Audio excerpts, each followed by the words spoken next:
Welcome back to the Deep Dive. Today, we're doing exactly what this show is all about, taking a stack of information, articles, research notes, and really trying to pull out the most important, maybe surprising, and useful bits for you. And we're diving deep into a concept that has, well, arguably shapes the modern world more than pretty much anything else. Yeah. Nationalism. Yeah, it's a huge one. It's a force that feels almost intuitive to a lot of people, right? But actually pinning it down, defining it precisely, that turns out to be surprisingly tricky. Definitely. It's been used as a banner for liberation, but also for oppression, for unity, and, well, for extreme division, often kind of paradoxically at the very same time. Right. And our source material today, which comes from a text on political ideologies, gives us a really comprehensive look at its journey through history, its core ideas, and its many, many different faces. Absolutely. So our mission here is to unpack the essential insights from this text. We want to understand where the whole idea came from, what its basic assumptions are, just how incredibly diverse it's been across time and place. And crucially, why it's still such a powerful force today, even in what we call a globalized world. It's complex, definitely full of contradictions, and something we really need to get a handle on to make sense of current events. Couldn't agree more. Okay, let's unpack this then. Let's see what our source has to tell us. So, kicking off with the absolute basics, where did this whole idea of nation and nationalism even begin? Right. Our source traces the word nation itself back quite a way, doesn't it? To the 13th century, from the Latin nasi. Yeah, nasi, meaning to be born. But, and this is the key thing the source stresses early on, back then it didn't really have political weight. Oh. It just meant a group of people connected by birth or birthplace, maybe people from the same region or attending the same university, but no real sense of shared political identity. That distinction feels really important. It's absolutely crucial. Because the idea of the nation as a political entity, something people should feel allegiance to, politically speaking, and the whole doctrine of nationalism as we think of it now, that's much, much more recent. Right. According to the text, the term nationalism itself only first shows up in print in 1789. And it really only becomes a fully recognized, sort of influential political doctrine by the mid-19th century. It played a huge role, for example, in that wave of revolutions across Europe in 1848. And the source points to a very specific historical moment as the kind of birthplace of political nationalism, doesn't it? It does, the French Revolution. Before 1789, it seems like your main political identity wasn't French or German in our modern sense, but more like, I'm a subject of the king, or I belong to this kingdom. Your loyalty was kind of vertical, right, to a ruler. Exactly. And the French revolutionaries just completely turned that on its head. They rose up not in the name of a king, but in the name of the French nation. That feels like a massive shift. It was absolutely radical, revolutionary. They were influenced by Enlightenment ideas, of course, and the source mentions maybe Jean-Jacques Rousseau's concept of the general will. Right, the collective will of the people. Yeah, the idea that legitimate authority actually comes from the people, from the collective. So they declared that sovereignty didn't rest with Louis XVI anymore. It rested with the nation. Wow. And that was the birth of popular sovereignty being tied directly to nationhood. People went from being subjects of the crown to citizens of France. The basic idea was, well, explosive, really. Right. The nation should govern itself. And this idea, it didn't just stay in France, did it? The source talks about how it spread, kind of ironically, often because of French armies marching across Europe. Right, exactly. The Revolutionary and Napoleonic Wars from about 1792 to 1815, France invaded and occupied huge swaths of continental Europe. And while that did spread some revolutionary ideals, it also, maybe more importantly, sparked resistance. Being ruled by a foreign power, even one claiming to bring liberty, well, it ignited this sense of collective identity and resentment in the places they occupied. Ah, okay. So like a reaction against French rule. Precisely. The source points to places like Italy and Germany. At that time, they were just collections of lots of little states, really fragmented. Yeah. And the experience of being under foreign rule helped forge, maybe for the first time among wider groups of people, this awareness of having a shared culture, a shared identity, and a desire for unity and independence. And they often express this using the new language of nationalism they basically learned from the French themselves. So in the beginning, it really was this liberating democratic kind of force, challenging old empires, foreign rule. In its early phase, yeah, very much so. And it was incredibly successful in the 19th century. You see it just reshaping the map of Europe. Those old multinational empires, the Turkish Ottoman Empire, the Austrian Empire, the Russian Empire, they all started to crumble under pressure from these new liberal and nationalist movements. Right. Those 1848 revolutions the source mentioned, they weren't just about demanding liberal reforms like constitutions. They included major nationalist uprisings in the Italian states, in Hungary, among the Czechs, in the German territories. It's easy now to look back and think, okay, so everyone just woke up one day, decided they were German or Italian, and Yeah, unified. right. But the source adds a bit of nuance there, saying it wasn't necessarily this unstoppable, universally popular thing right from the start. That's a really important point the source makes, yeah.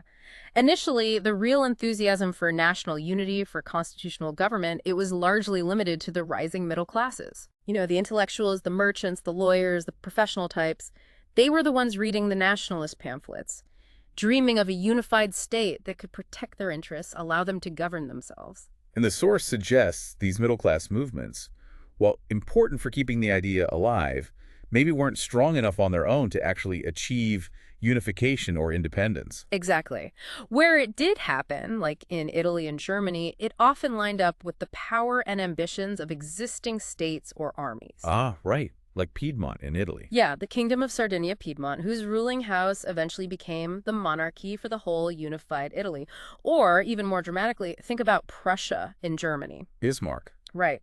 The source explicitly credits Prussian military power under Bismarck, especially after the Franco-Prussian War in 1870-71, as being much more decisive in German unification than the earlier liberal nationalist movement itself had been. So the dream was realized, but often through the mechanism of existing state power, not just through popular liberal uprising. Okay, now here's where the source points to a really fundamental shift, and this is where it gets super interesting, I think. By the late 19th century, the whole character of nationalism seems to change profoundly. Mm-hmm. It stops being mainly a middle-class, often liberal thing, and becomes genuinely popular. A mass movement. Yes. And the source connects this to several key developments that helped it reach ordinary people. Things like the spread of primary education, more people could read, Rigorous. the growth of popular newspapers, creating a kind of shared national story day after day. And also, importantly, the deliberate creation and promotion of national symbols and rituals. Like flags, anthems. Exactly. Flags, anthems, patriotic poems and stories, public ceremonies commemorating national heroes or battles, national holidays. All of these things played a huge part in binding people emotionally to this idea of the nation. Nationalism effectively became the language of mass politics. And critically, the source notes, its political alignment shifted too. It moved away from being mainly linked with liberal and progressive movements and got increasingly picked up and used by conservative, even reactionary politicians. This is one of those really striking insights the source offers, isn't it? How a concept born out of revolution could end up being adopted by those who wanted to basically preserve the existing order. Yeah. Why did that happen? Why did conservatives embrace it? Well, the source suggests they saw it as representing social cohesion, order, stability, things conservatives generally value. And why was that particular brand of stability so appealing then? The source argues that this conservative embrace of nationalism was, in large part, a direct response to the growing challenge of socialism. Ah, okay. By the late 19th century, industrialization had created this huge urban working class, and socialist movements were gaining strength. They were emphasizing class struggle and, crucially, international working class solidarity. Remember Marx's famous line, which the source references, "Working men have no country." Right, loyalty to class over nation. Exactly. And that focus on class loyalty across borders was a massive threat to the existing social structure, to the power of the ruling elites. Nationalism offered an antidote. So, By making national loyalty seem stronger, more fundamental than class solidarity, you could integrate the working class into the nation, bind them to the existing social and political order through patriotism, and hopefully prevent social revolution. so the appeal kind of flipped. Instead of promising future political liberty like early nationalism often did, it started appealing more to tradition, past glories, unity against threats. Precisely. The source really highlights this shift. Patriotic fervor was no longer mainly about achieving future political liberation. It was about commemorating past national triumphs, often military victories, remembering the good old days. Hmm. And this is where that shift takes a darker turn, according to the source. As nationalism became more popular and got harnessed by conservative forces, it also became increasingly chauvinistic. Believing your nation is superior. Yes. And xenophobic, fearing or hating foreigners. Each nation started asserting its own unique qualities, often viewing other nations as alien, untrustworthy, maybe even threatening.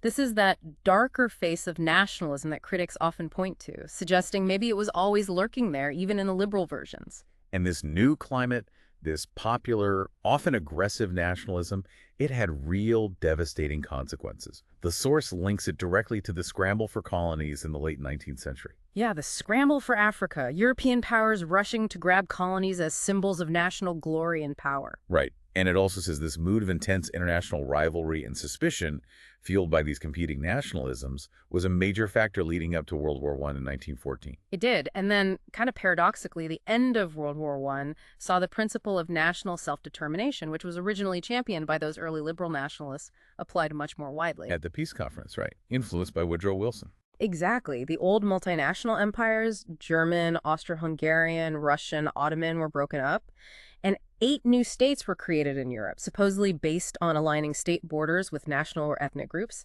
Finland, Poland, Czechoslovakia, Yugoslavia, the Baltic states. The idea was to create a more stable, just Europe based on the will of the nations. Yeah. But the source is pretty clear. This didn't exactly resolve all the tensions. In fact, it kind of created new ones. It absolutely did. The experience of defeat, the perceived injustices of the peace treaties, it left deep frustration and bitterness, particularly in Germany, Italy, and Japan. And in those countries, during the interwar period, you see the rise of fascist or authoritarian movements that explicitly tapped into this frustrated nationalism. They promised to restore national pride, national power, often through aggressive expansion and building new empires.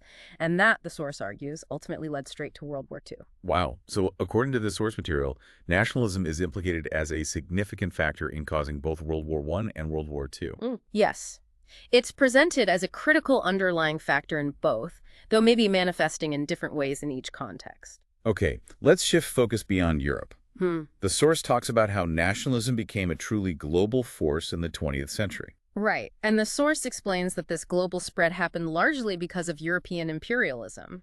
Colonial rule, paradoxically, ended up sowing the seeds of its own destruction. How so? By bringing the whole doctrine of nationalism, the idea of self-determination, to the colonized peoples in Asia and Africa, elites in these regions, often educated in the West, absorbed this language and then turned it against their colonizers, fueling movements for national liberation. This whole process unfolded across the Middle East, Asia, Africa, and led eventually to the dismantling of those European empires, mostly after 1945.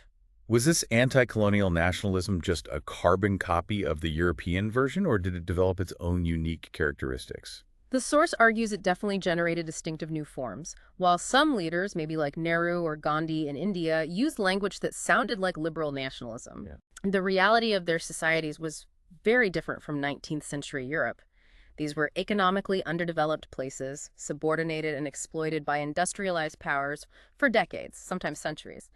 So that context meant the fight for liberation wasn't just about political independence, it was inherently economic too. And that's where the connection with socialism comes in. Yeah. Which the source highlights. Exactly. Many leaders of anti-colonial movements found some form of socialism attractive.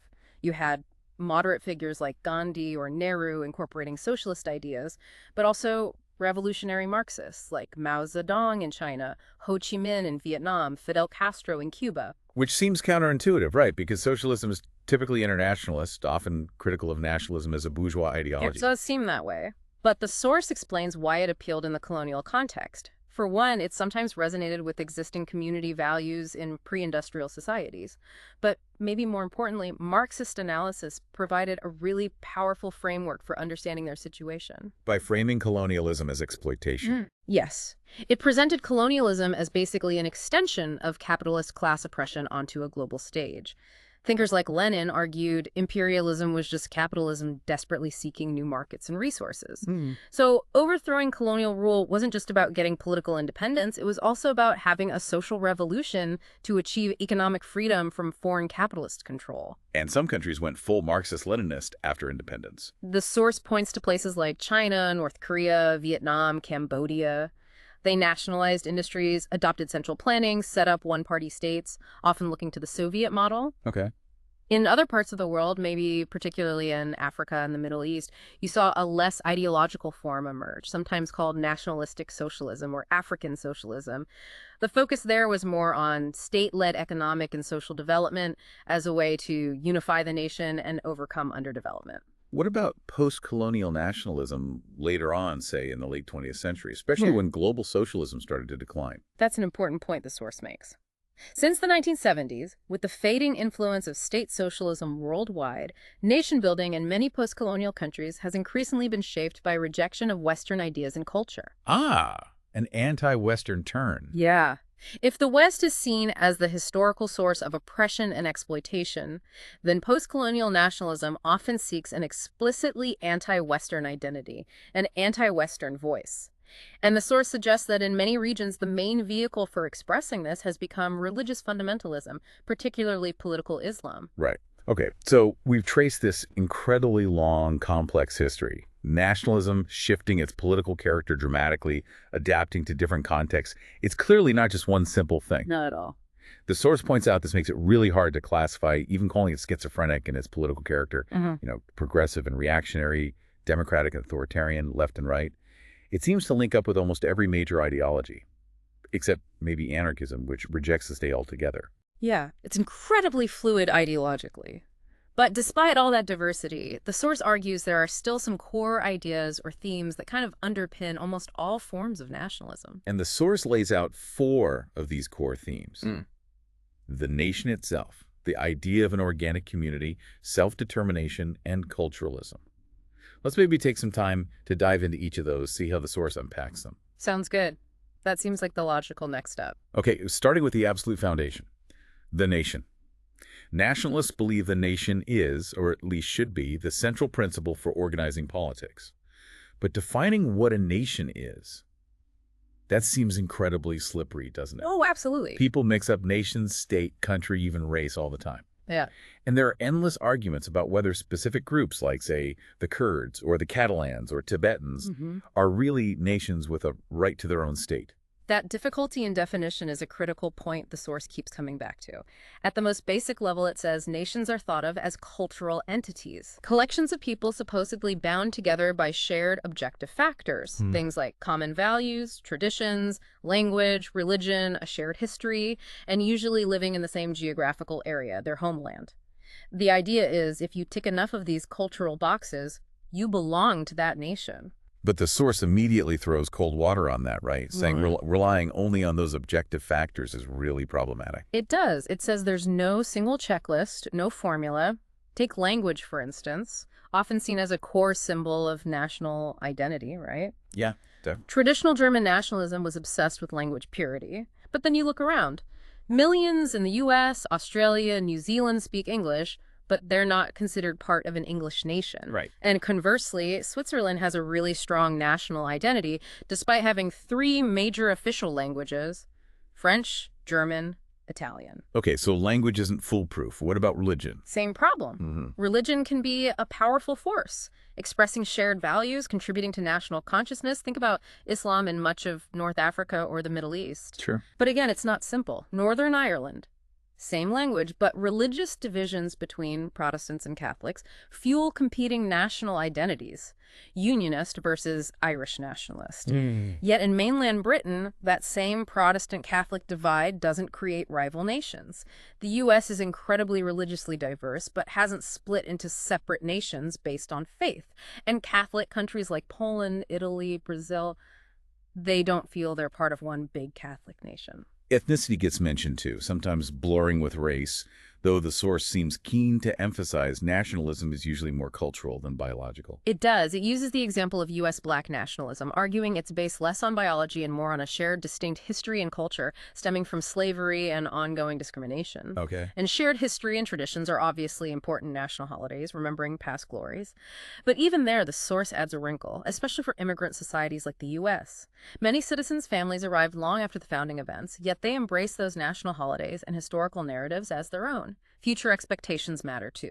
So the source basically concludes that trying to define a nation just by listing objective cultural traits doesn't really work. It's always a mix, and it varies. Exactly. What truly defines a nation, according to this perspective in the source, is more subjective. It's about the people themselves regarding themselves as belonging to a natural political community. It's about shared loyalty, affection, patriotism. A kind of psychopolitical element. That's the term the source uses, yeah.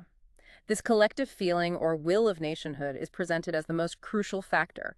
Objective problems like not having a clear territory or being small or lacking resources, those are secondary if a group strongly believes it's a nation and demands national rights. The source mentions Latvia surviving Soviet pressure, or the Kurds persisting despite being split across states as examples of this subjective will mattering more. This tension between objective factors and subjective feeling seems really central. And it leads to different ways of thinking about the nation, doesn't it? The source talks about exclusive versus inclusive concepts. Right, exactly. On one side, you have what the source calls exclusive concepts. These really stress ethnic unity, shared history, common descent. So identity is kind of given based on your ancestry. Yeah, determined by birth, by what the source calls primordial bonds, these supposedly deep, powerful, almost innate attachments to your language, religion, homeland, your people's traditions. This view tends to blur the lines between nation and race, and it's more associated with conservative and especially fascist forms of nationalism. Basically, you're born into it. You can't just decide to join. And the opposite, the inclusive concept. That's often called civic nationalism. It puts the emphasis on civic consciousness, on patriotic loyalty to the state and its political values, rather than shared culture or ethnicity. So you can have nations that are multiracial, multi-ethnic. Exactly. National identity here is based on shared citizenship, participating in the political community, agreeing on certain political principles, regardless of your background. The source notes that liberals and socialists tend to lean towards this more inclusive civic view. It kind of blurs the lines between nation and state, nationality and citizenship. The source actually has a helpful little table summarizing this. Civic nations are seen as political, inclusive, universalist, based on citizenship, rational, and valuing cultural diversity. Ethnic nations are seen as cultural, historical, exclusive, particularist, based on descent, mystical, emotional, and emphasizing cultural unity, sometimes purity. Okay, that's helpful. Yeah. Let's move to the second core theme. Nations as organic communities. What does the source mean by that? This is the belief, which the source says is fundamental to pretty much all nationalism, that humanity isn't just a random collection of individuals. Instead, it's naturally divided into these distinct units called nations. And within this view, loyalty to your nation is seen as the most fundamental loyalty you have. It's deeper, higher than loyalty to your class or gender or maybe even your religion. National ties are presented as something basic, enduring, almost instinctual, primordial, as we just discussed. And this idea that nations are somehow fundamental, maybe even timeless, leads to different theories about how they actually form and why national identity feels so strong, right? The source outlines three main schools of thought: primordialism, modernism, and constructivism. Exactly. Primordialist views, as the name suggests, see national identity as deeply rooted in history, stemming from ancient cultural heritage, shared language, a common past that might go way back, even before there was a state.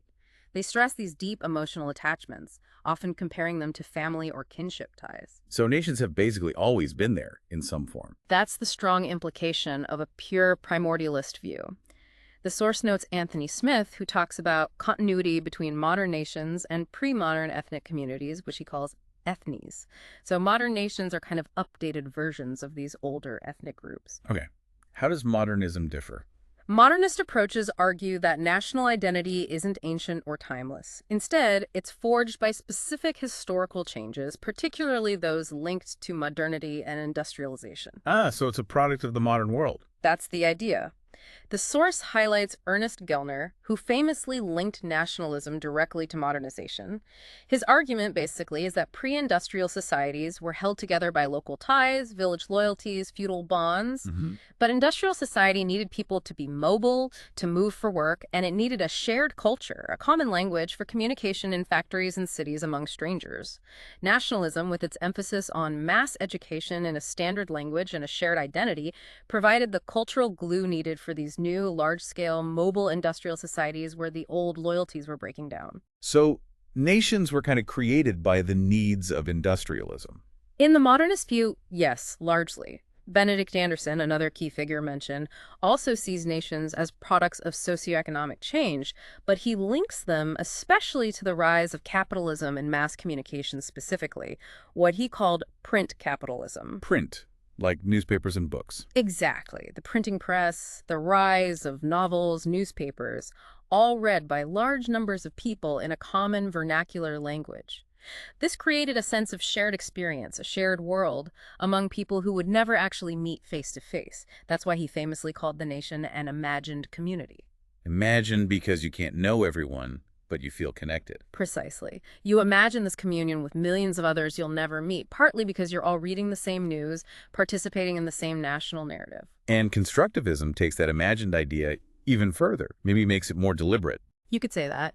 Constructivists tend to see national identity less as a natural outcome of social change or deep history, and more as an ideological construct, something often deliberately created, maybe even manipulated, by powerful groups to serve their interests. Like the ruling class, maybe. That's the classic Marxist perspective, yes. The source mentions the historian Eric Hobsbawm, a key figure here. He famously talked about invented traditions, rituals, symbols, stories that are presented as ancient and timeless, but were actually created relatively recently to instill a sense of national unity and historical continuity. Oh, okay. Hobsbawm argued, very provocatively, that nationalism actually creates nations, not the other way around. And for Marxists, as the source reminds us, nationalism was often seen as a tool used by the ruling class to counter the threat of socialism by making national loyalty seem more important than class solidarity, keeping the workers tied to the existing system. It's fascinating how these theories give such different answers to what a nation is. Is it ancient? Is it modern? Is it just made up? Yeah, they really challenge our everyday assumptions about nations just being there. They raise fundamental questions about collective identity. Okay, let's tackle the third core theme, self-determination. Right. This is where the idea of the nation as a community connects directly with political power and the right to rule. As we talked about with the French Revolution, this theme links back strongly to popular sovereignty. The idea that power comes from the people, the nation, not a king. Exactly. Rousseau's general will, again, as the source suggests. The belief is that sovereign power resides with the nation. So the nation isn't just a cultural group, it's inherently a political community with the right to govern itself. Precisely. The source argues that within this nationalist framework, nationhood and statehood become intrinsically linked. The desire for political independence for your own state becomes the ultimate proof, the litmus test of whether a group really counts as a nation. And the goal is the nation state. Yes, the nation-state is the ideal, a political unit where the borders of the state perfectly match the boundaries of the nation, where citizenship and nationality mean the same thing. And this can be achieved either through unifying separate territories where the nation lives, or by gaining independence from a larger empire or state. Yes. The source gives examples of both pathways. Unification, like Germany's history, fragmented for centuries, then unified by Bismarck, then divided after WWII, then reunified in 1990. Or independence, like Poland's story, repeatedly gaining and losing statehood over centuries, achieving it after WWI, losing it again in 1939, then regaining formal independence after WWII, though under Soviet influence until 1989. These histories illustrate that nationalist belief that nations naturally strive for their own state. And for nationalists, the nation-state isn't just one option. The source suggests it's seen as the best, maybe the only truly legitimate form of political organization. That's the strong implication. Nationalists see the nation-state's great virtue as providing both cultural cohesion and political unity. When a people who share a culture or ethnicity govern themselves in their own state, you get this powerful alignment of identity and citizenship. It legitimizes the government too, right? Because power comes from the nation itself. Exactly. The government is acting in the national interest. accountable to the nation. That's why, from a nationalist perspective, the historical trend towards a world of nation-states seems natural, inevitable. The nation-state is seen as the ultimate, most stable, most legitimate political unit. But does nationalism always demand a fully independent state? The source seemed to hint it wasn't always quite that black and white. True. The source does caution against seeing it only as a quest for full statehood. Some national groups might aim for something less than total independence, like political autonomy, maybe federalism, or devolution of power within an existing larger state. Like Welsh nationalism in the UK, or Basque nationalism in Spain. Those are the examples given, yeah. Demands there can range from just cultural recognition to significant self-government, but stopping short of full separatism. However, the source does kind of question whether these lesser forms ultimately satisfy nationalist ambitions in the long run. It notes, for instance, that granting extensive autonomy to the Basque region didn't immediately end the separatist violence by ETA. Okay, finally, the fourth core theme, culturalism. Right. So while the themes we've discussed, especially self-determination, focus heavily on the political aspects of nationalism, the source identifies other forms that are primarily ethnocultural. What does that mean, cultural nationalism? It means the main focus is on strengthening or defending the nation's cultural identity, rather than immediately demanding statehood. It's often described as more mystical, maybe romantic, focused on regenerating the nation as a unique civilization. Sometimes the state itself is seen as less important than the underlying culture, the spirit of the people. This sounds like those German romantics we mentioned earlier, like Herder. Yes, Herder is presented as a key figure, the architect of cultural nationalism. Reacting partly against the universalist ideas of the French Revolution, he emphasized the uniqueness, the special value of German culture, its language, its traditions, its Volksgeist, the spirit of the people. He believed the spirit was revealed in things like folk songs, myths, legends. The focus for him wasn't necessarily immediate political unity, but developing awareness and appreciation of these unique national traditions. The source gives examples like the Brothers Grimm collecting German folktales, or Wagner basing operas on ancient German myths. Those are seen as expressions of this cultural nationalism in 19th century Germany. And this cultural focus has appeared elsewhere, too. Oh, yes. The source mentions U.S. black nationalism, particularly figures like Marcus Garvey, emphasizing black pride, cultural distinctiveness, the idea of Africa as a spiritual homeland. Later groups like the Black Panthers or the Nation of Islam also stressed racial and cultural pride. It's also seen in forms of Indian nationalism that draw heavily on the idea of India as a unique Hindu civilization. And the source points to modern China, where there's an increasing official emphasis on Chineseness, promoting traditional culture and principles as a source of national unity and pride today. How does this cultural nationalism relate to ethnic nationalism? Yeah. They sound similar, and the source sometimes uses the term ethnocultural nationalism. This is where the lines can get blurry and debated. The source notes that while cultural nationalism can be viewed positively, celebrating diverse cultural expressions, well, culture and ethnicity overlap a lot. Right. Ethnicity involves loyalty to a group defined by cultural traits, but often also includes a belief in common ancestry, which, as the source points out, can sometimes slide towards racialism.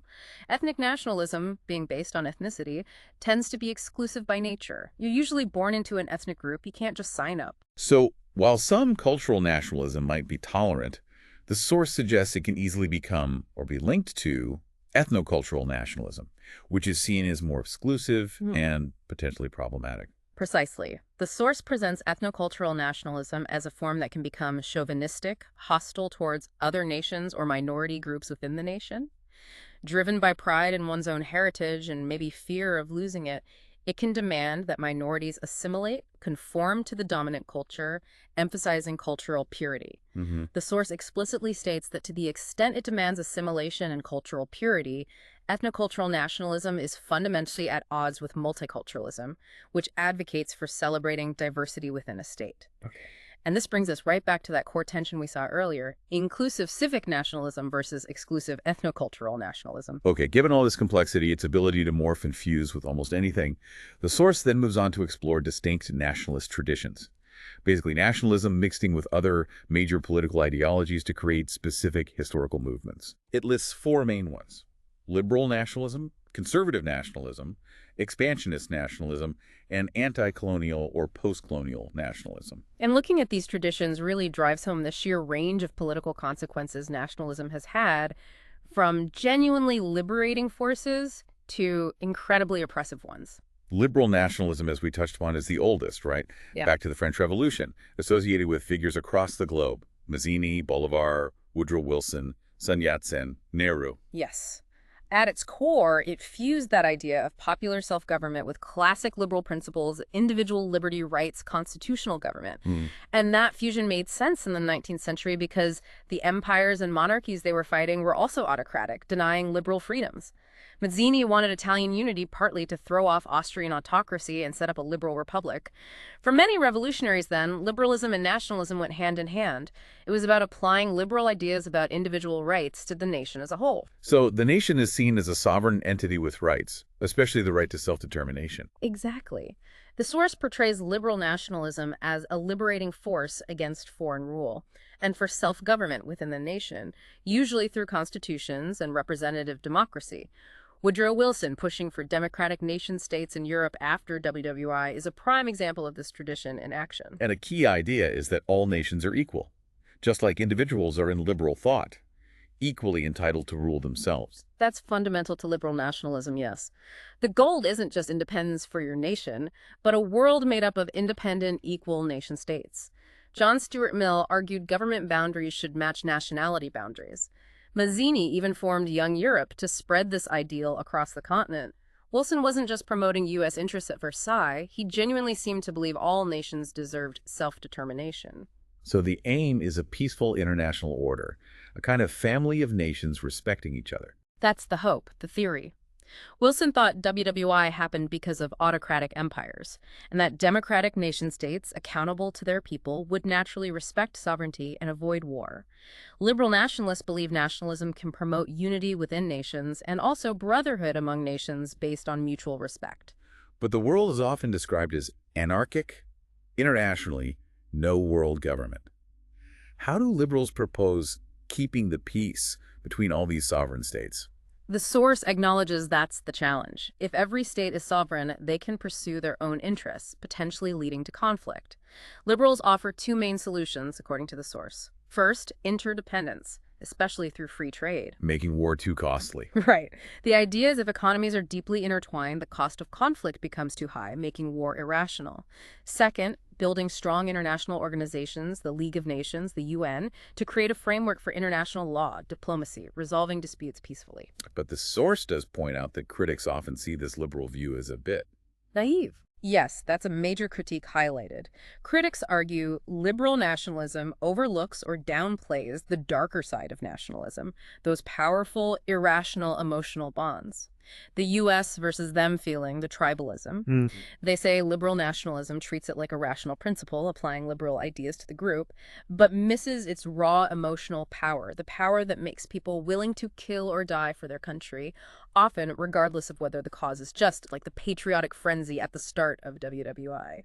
And the whole idea of creating neat, homogenous nation-states is practically flawed anyway, because most states have diverse groups inside them who might also see themselves as nations. That's a huge practical problem. The source points out that the very states created after WWI based on self-determination, Czechoslovakia, Yugoslavia, were full of different ethnic groups. Germans in Czechoslovakia, Serbs, Croats, Slovenes, Bosniaks, Albanians, Hungarians in Yugoslavia. That internal diversity created the seeds for future conflict, tragically.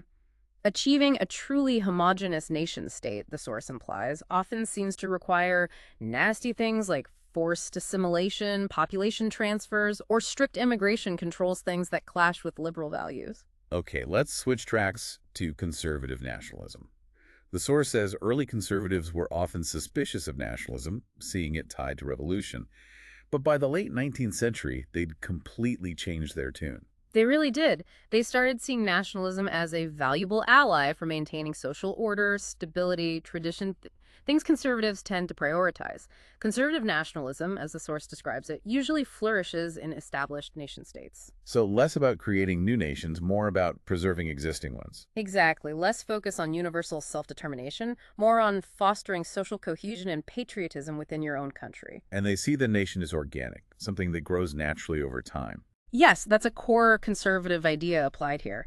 Nations are seen as emerging naturally because people want to live with others like themselves, sharing a culture, a way of life. Humans are seen as needing the security and identity that belonging to a nation provides. So the main goal is maintaining national unity through patriotism, fostering pride in one's country. And this connects back to using it against socialism. Often, yes. Promoting national unity, getting the working class to feel part of the nation through patriotism that was seen as a powerful way to counter international class solidarity and the threat of socialist revolution. The source mentions figures like Charles de Gaulle in France, using national pride to bolster conservative rule, or Margaret Thatcher in the UK, blending national independence, especially regarding Europe, with traditional British values. Conservative nationalism seems very focused on the past, on history and tradition. It often is, yes. The source describes it as frequently nostalgic, looking back to past glories, emphasizing historical continuity. You see this in the use of traditional institutions, ceremonies, symbols. Like the monarchy in the UK. That's the example given. The monarchy is seen as a powerful symbol of historical identity and continuity for British, or maybe particularly English, nationalism reflected in the national anthem, royal ceremonies, etc. And this type of nationalism seems to flare up when national identity feels under threat, maybe from things like immigration or supranational bodies. You've hit on two key triggers, according to the source. Immigration and bodies like the European Union have definitely kept conservative nationalism relevant. The conservative concern about immigration, the source explains, often stems from a belief that too much cultural diversity can lead to instability. Because stable societies need shared values. That's the idea. So immigration might need to be restricted, or minority groups should be encouraged to assimilate into the dominant culture. And this puts it directly at odds with multiculturalism, a conflict the source highlights. And things like the EU are seen not just as challenging sovereignty, but national identity itself. Correct. You see this very clearly in Euroscepticism, strong among UK conservatives and various parties on the right across Europe. They defend national institutions, national laws, sometimes the national currency, as vital symbols of identity and self-government. They often argue that trying to create a stable political union out of such diverse nations, like the EU, is fundamentally flawed because nations are the natural primary units. How do critics view conservative nationalism? Does the source mention that? Yes, it does. Some critics see it as potentially manipulative, with elites using appeals to the nation to serve their own political agenda, especially in times of crisis. Distraction, basically. And others argue that by emphasizing cultural homogeneity and potential threats from outsiders, it can easily foster intolerance and bigotry. Portraying immigrants or foreigners as a threat can legitimize xenophobic or even racialist attitudes in society. Okay, let's move to expansionist nationalism. This sounds like the really aggressive side we touched on earlier. It is. This is the aggressive, militaristic form that became really prominent in the late 19th century, especially with the scramble for Africa. Unlike earlier colonialism, this imperialism was fueled by popular nationalism back home. Where having an empire was a sign of national greatness. Exactly, a measure of prestige and power. The source mentions jingoism in Britain, this sort of loud, bragging nationalism celebrating military power and empire. And this intense rivalry, fueled by expansionist ambitions, is seen as contributing heavily to WWI. And it reached its absolute peak with the fascist regimes between the wars. Yes. Japan, Italy, Germany in the interwar period. Their foreign policies were explicitly driven by expansionist nationalist ideologies, aiming for imperial conquest and domination, which led directly to WWI. What's the key difference here from liberal nationalism? Is it the chauvinism? Absolutely. The source is very clear on this. Liberal nationalism ideally sees nations as equal. Expansionist nationalism is built on chauvinism, the arrogant belief that your nation is superior to others. You saw this clearly in European imperialism, often justified by ideas of racial and cultural superiority, the white man's burden to civilize supposedly inferior peoples, a clear hierarchy. And specific types like pan-nationalism fit here. Yes. Pan-nationalism aims to unify people scattered across different states who are believed to belong to a single, larger nation or cultural group, usually under the leadership of the most powerful state in that group. Like pan-Slavism. Exactly. Pushed by Russia, seeking unity of Slavic peoples, often based on a sense of Slavic cultural superiority over the West, making it anti-Western, often anti-liberal. Or traditional German nationalism, reacting against France, emphasizing German culture, language, later racial purity, culminating in aggressive pan-Germanism aiming for a German-dominated Europe. And Nazism is the extreme form of that. Yes. The source presents Nazi racial doctrines and virulent anti-Semitism as the most extreme, horrific expression of this German chauvinism, justifying expansion biologically seeking Lebensraum, living space, for the supposedly superior Aryan race. This type of nationalism sounds incredibly emotional, almost hysterical. The source describes it that way. Breeding from intense nationalist fervor, sweeping individuals up in patriotic emotion, creating a desire for aggression, for war. Charles Maurras, a French thinker, called it integral nationalism. The nation is everything. The individual disappears into the collective, and it's deeply linked to militarism. Military glory is the ultimate proof of national greatness. Society becomes militarized, valuing loyalty, discipline, self-sacrifice. Dying for your country is the highest honor, regardless of the cause. The source even draws a parallel between the mood in 1914 and the fervor of jihad for some militants today, that kind of absolute self-sacrificing devotion. Why does something so aggressive hold such appeal? The source suggests it often appeals to people feeling isolated, powerless, maybe alienated. It offers belonging, security, self-respect, pride.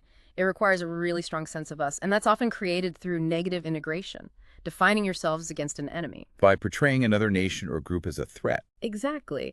Creating an other to fear or hate strengthens the internal bond of us. This makes expansionist nationalism fertile ground for racism. The world gets divided into the in-group and the out-group, and the out-group often becomes a scapegoat. The source explicitly notes the strong anti-Semitism in both Pan-Slavism and Pan-Germanism as examples. Okay, finally, let's look at anti-colonial and post-colonial nationalism.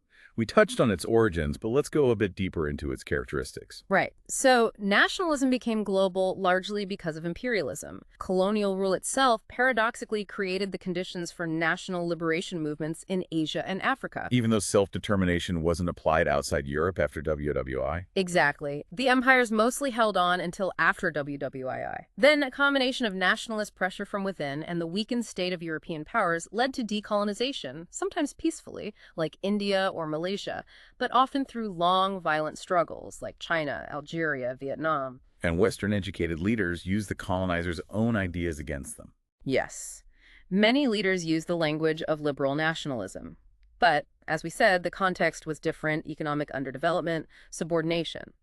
So the fight was always both political and economic. That really shaped it. Leading to those fusions with socialism we discussed. Exactly. Many leaders were drawn to socialism, from moderate versions to full Marxism-Leninism.